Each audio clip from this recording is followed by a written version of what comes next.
Hey everybody, welcome to another edition here with the Country Hobbyist. And today I'm going to share through trial and error how we make thick pasta sauce. So over the last 4 years, Vanessa and I have been making pasta sauce, and every year we get a little better. The one thing we struggle with time and time again is to get a thick, meaty pasta sauce, because that's what we like. We like it to be very thick, very robust and bold.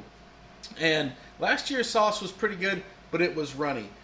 Our process last year was skin our tomatoes, dice our tomatoes, and then cook it down and try to cook as much water off. And that just left us with still some burnt and some runny pasta sauce, and it's not what we wanted. What we wanted was a nice, thick pasta sauce.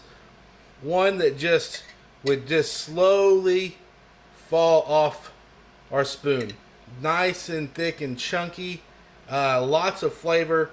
And this year, from trial and error, we were able to get to this state. And I just wanted to share it because I've searched and I've put together multiple different people's approach, and I really think this works for us. So I'm going to go out to the garden and pick some tomatoes and walk you through our process today. So our process starts with us picking tomatoes, but you don't have to grow your own tomatoes in this.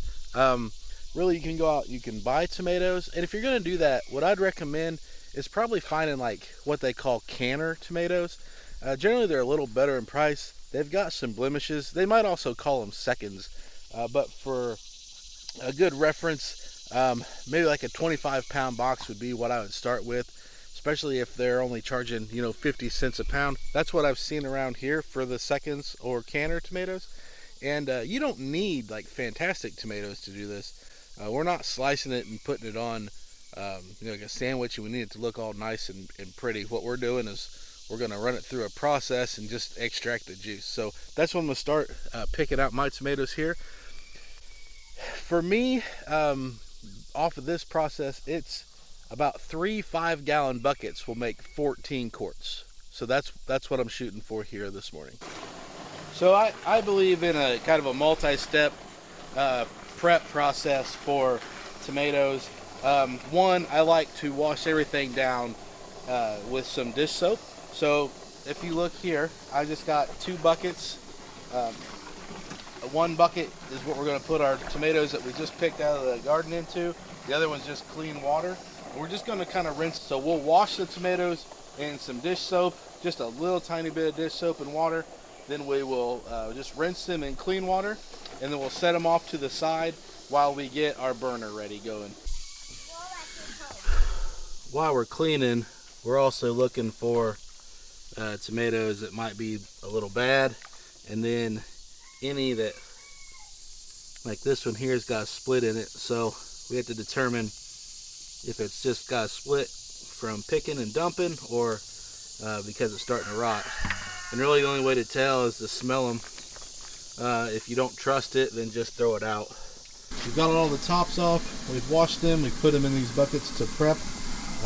I'm going to do this outside. I use my turkey fryer, so I use a turkey fryer basket, or like fish basket. We're going to drop into our propane burner. The nice thing about this, it keeps the heat out of the house. It keeps the mess out of the house, and that's really, the most important thing about canning or processing this stuff is if you do it inside, it's going to be hot. So once we're done blanching, we'll blanch 3 to 4 minutes here. We're going to drop back into this bucket. I'm going to clean it up and just put nice cold water in it and keep cold water in it to cool these tomatoes down. And once they're cooled down, we'll put them back in our like storage buckets, because at that point we're going to start taking the skins off and get ready to get them into the next step. Okay, once we've got some boiling water, we're just going to put our basket down in there, being cautious as to not completely just splash it everywhere. And then we're going to set our timer for 3 minutes.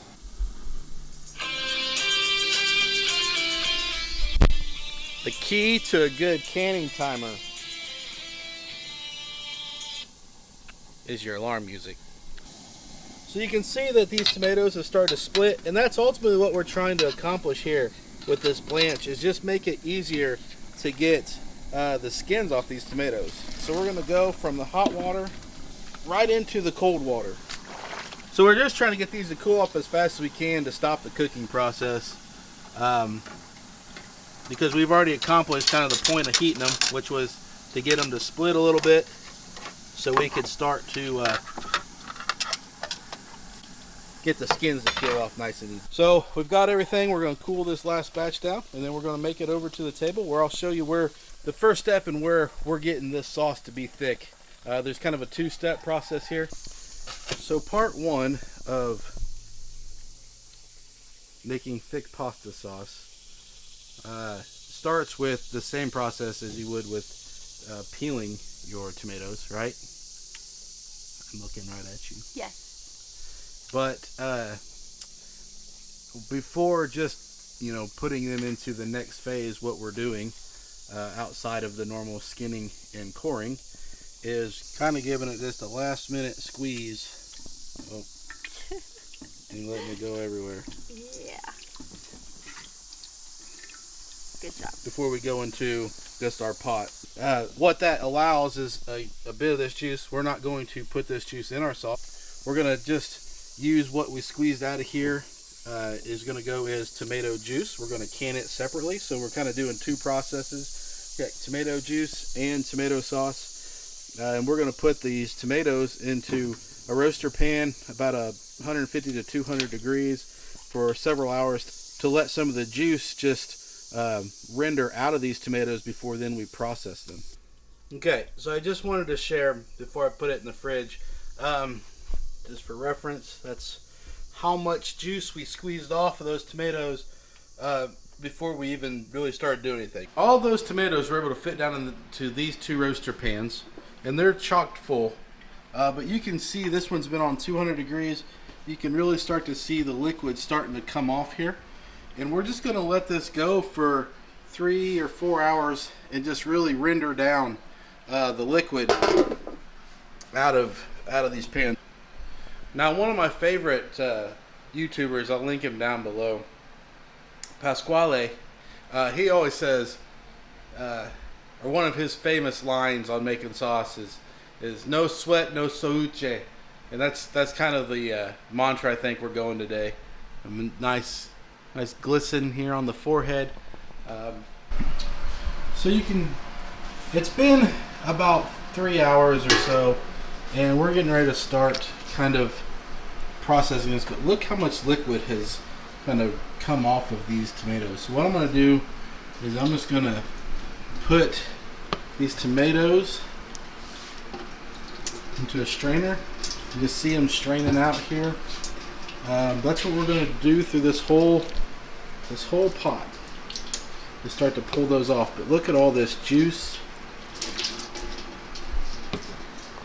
There's just so much juice that's come off of here, and we're going to be able to put that and can that as tomato juice as well. Okay, so after we strained the tomatoes, we put them here in the blender and just pulse it a few times. And that just leaves a nice thick sauce puree before we've even started to cook. From here we go into our saucepan. We add in whatever types of herbs and spices that we want, salts and basil.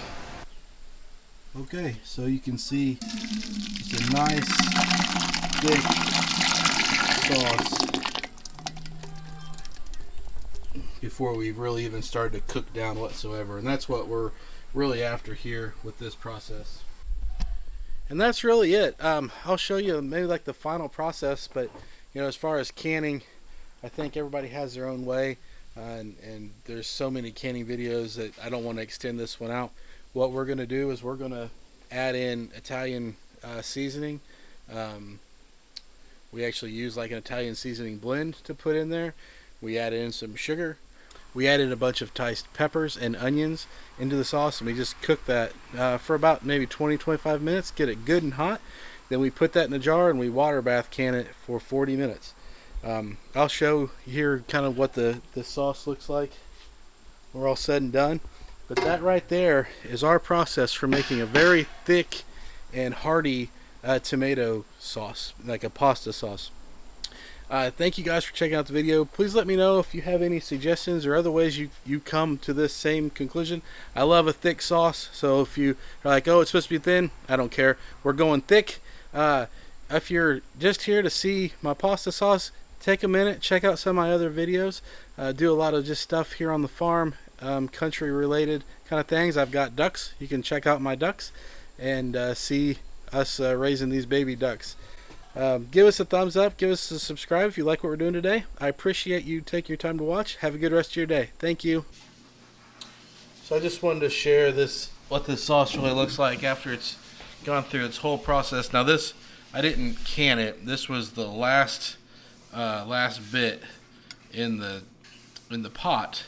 But I just want to show like how thick and rich and chunky it is.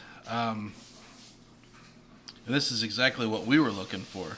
So, if you're looking for a thick sauce, I think this process has been very important to us, very valuable. And in what we've learned so far is kind of this. I've put up 14 quarts of this pasta sauce, so you can see it. Nice looking pasta sauce. I've got 8 pints plus this pint, so plus 9 pints. And I also had enough juice to do 14 quarts of tomato juice off of this. So kind of a dual process. We get a nice tomato juice for doing soups and things, and we get this wonderfully amazing thick, there's a nice onion in there, but nice thick just sauce to use on our pasta here in the winter, and we've got several jars to do it.